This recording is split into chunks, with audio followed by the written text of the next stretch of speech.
संत कर लेखा। भगवान शिव भी गए संत कुंभज के पास सत्संग करने के लिए। भगवान श्री कृष्ण भी कह दिया मैं संतन के पीछे जाऊं, उनके ज्ञान के पीछे। संत जहाँ करे बासा, अब संत मिले तब मैं मिल जाऊं, संतन हमसे न्यारे। कहने का भाव बहुत नाम में गुरु नाम परमात्मा का ही नाम है, और इससे पवित्र नाम में सब नाम समा जाता है, कोई अलग बचता ही नहीं है। इसलिए जरा एक बार हृदय खोल के लगाओ, बोलिए प्रेम से श्री सद्गुरु।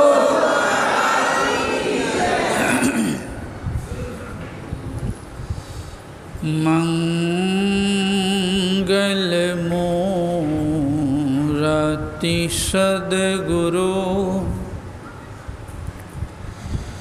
मिलवैं सर्वाधार।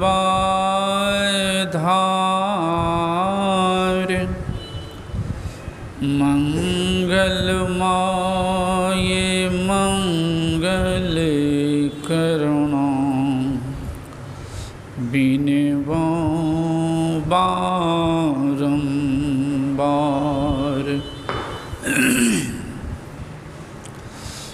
धन्य धन्य सद्गुरु सुखदेव, महिमा कही न जाय।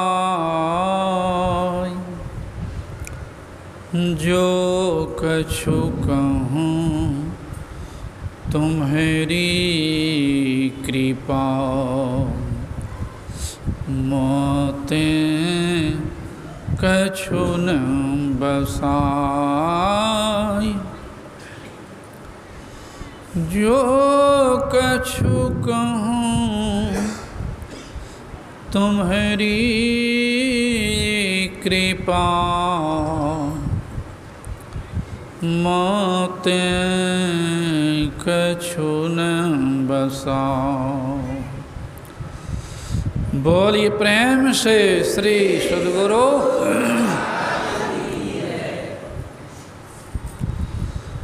इस पवित्र स्थल पर विराजमान सभी गुरुजनों को मेरा नमन।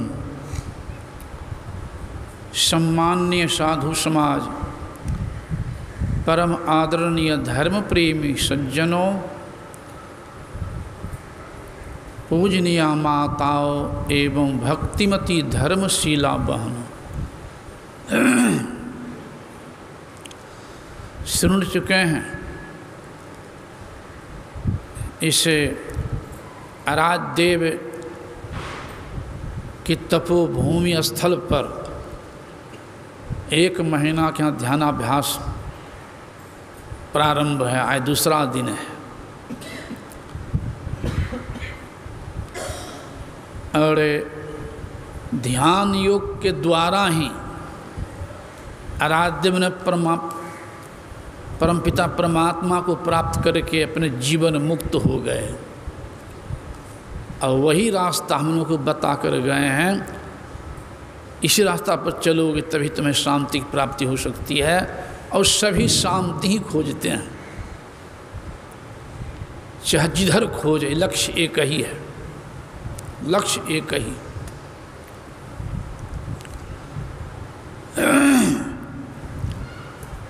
और यह पवित्र काम करने के लिए संतों ने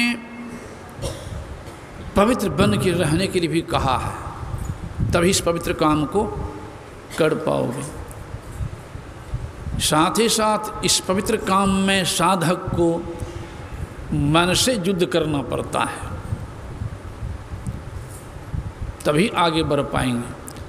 मन के जीते जीत है, मन के हारे हार है। ये भी सुन चुके हैं, सुनी समझाई जन मोदित्व ने प्रेम से सुनने के लिए कह रहे।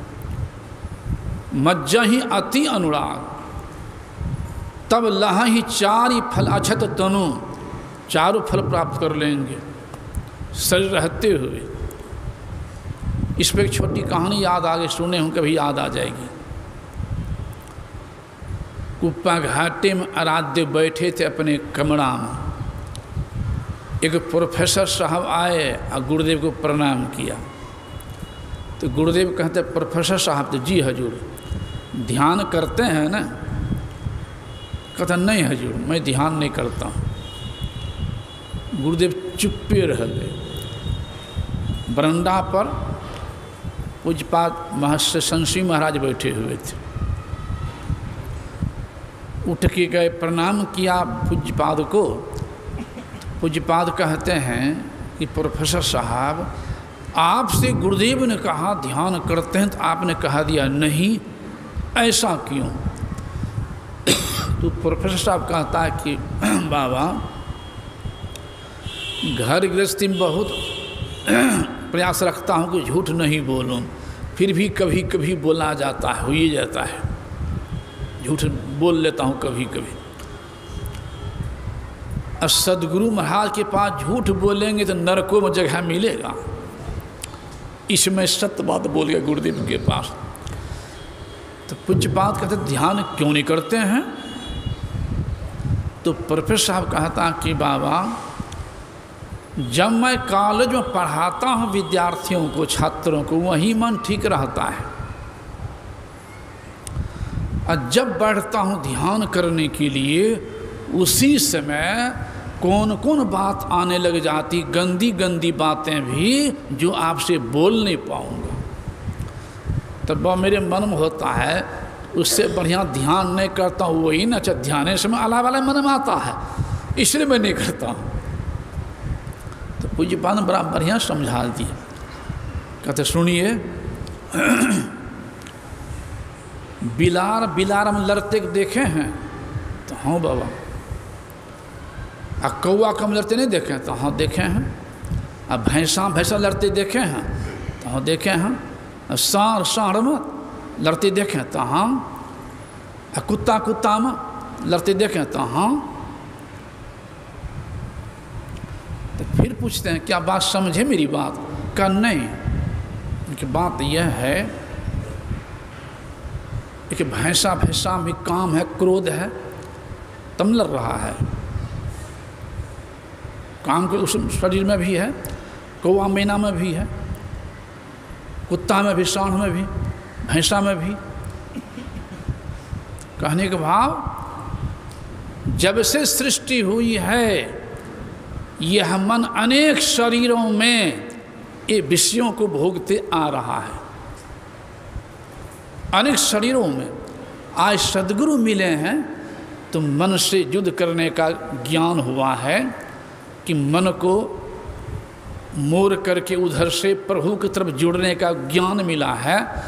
तो जो जन्म जन्म से दावा कर रखा है, देहात में भी जो जमीन पड़ने पर लोग पहले जोत लेता है, दखल कर जल्दी छोड़ना नहीं चाहता है। तो जन्म जन्म से मन पछाड़ चुका है, विषयों भ्रमण कर चुका है, तो आज वो अपना काम शुरू करेगा कि नहीं करेगा? फिर कहते हैं आप कभी कपड़ा खींचे हैं? तो बहुत बार। तो कैसे खींचते थे? तो साबुन सर्फ से। तो मैलों निकलता था कि हाँ मैल तो जरूर निकलता था। तो मैल निकलने लगता था, छोड़ देते थे साबुन देना। कहा नहीं छोड़ेंगे कैसे, एक ही बार में साफ हो जाता। तो कई बार देते नहीं, कई बार देते थे। बस समझ में आई कि मन है कपड़ा, मंत्रे न साबुन है। जब बैठते हैं जप करने के लिए, ध्यान करने के लिए, अब गुरु मंत्र शुरू करते हैं तो मन पे कपड़ा पर जन्म जन्म से परत पर परत मैल जमा हुआ है, वो निकलने लगता है। तो छोड़ते हैं काहे? जिससे से बारंबार साबुन देने से मन साफ हो जाता है, कपड़ा साफ हो जाता है। उसी तरह से बारंबार जप करते रहेंगे तो आस्ते आस्ते साफ हो जाएगा। फिर तब ध्यान मन लगेगा, और छोड़ देंगे तब तो वही दाबी रख देगा, तब तो भटका जाएगा संसार में। तो कहता कि बाबा अब करेंगे, अब नहीं छोड़ेंगे, अब ध्यान करेंगे। तो सुना तभी न, सुना तभी न। इस पर भी एक कारण और भी है, साधक को एक बात और ध्यान देना पड़ेगा। वह क्या? तो शुच्याचार भी चाहिए, सदाचार, शुच्याचार, शिष्टाचार। शिष्टाचार कहते हैं बड़ों को हम आदर दें, शुच्याचार कहते हैं, सदाचार कहते हैं पंच पाप से बच के रहें। शुच्याचार में कितने साधु फैल कर जाता है, शुच्याचार में कितने साधु भी, शुच्याचार पर भी ध्यान देना पड़ेगा। मैं तो बोल देता हूँ, कल ही मैं जा रहा था, एक सुसाधक श्रद्धावश ठहनिया दे दिया, जहाँ चप्पल वाले टहल रहे हैं, ठहनिया दे के प्रणाम किया। हमें सुनिए, साधना करने के लिए आए हैं, ध्यान करेंगे, बैठेंगे, अभी तो स्नान कर चुके हैं, दिन में स्नान किए होंगे, तो हाँ अभी तो नहीं करेंगे, तो नहीं। ठहनिया ये ऐसे प्रणाम करने का है जहाँ जूता चप्पल नहीं जा रहा है, वहाँ जब मैंने प्रणाम करने के हमारे विशेष जन, गुरुजन, ये विशेष मैं जिसको पूज्य मानता हूँ, तो वहाँ प्रणाम करना श्रुतियों का तो कोई परवाह नहीं, ठहनियों दे करके। लेकिन जहाँ जूता चप्पल जा रहा है वहाँ प्रणाम करने के मौका लगे तो ठहनियाँ नहीं दीजिए, और ऐसे पैर नीचा हाथ सड़ा कर प्रणाम कर लीजिए। क्यों? नीचा सब ठहनियाँ दे दिया तो कपड़ा देखने में गंदा लगा नहीं, लेकिन अपवित्र हो गया। दो बात है, पवित्रता और सफाई। देखने में साफ है, जैसे हम लोग शौच से आते हैं, तो शौच से आते हैं तो कपड़ा साफ करते हैं, हाथ मलते हैं। शौच से आए, शौच जब भी जाएं तो वैसे कपड़ा पहन करके कि शौच से आने के बाद, पैखाना से आने के बाद हम बायां हाथ से कपड़ा को नहीं पकड़ें, वैसे पहन के और हाथ मटिया लें बढ़िया से, और तब हम दोनों हाथ को लगावें कपड़ा में।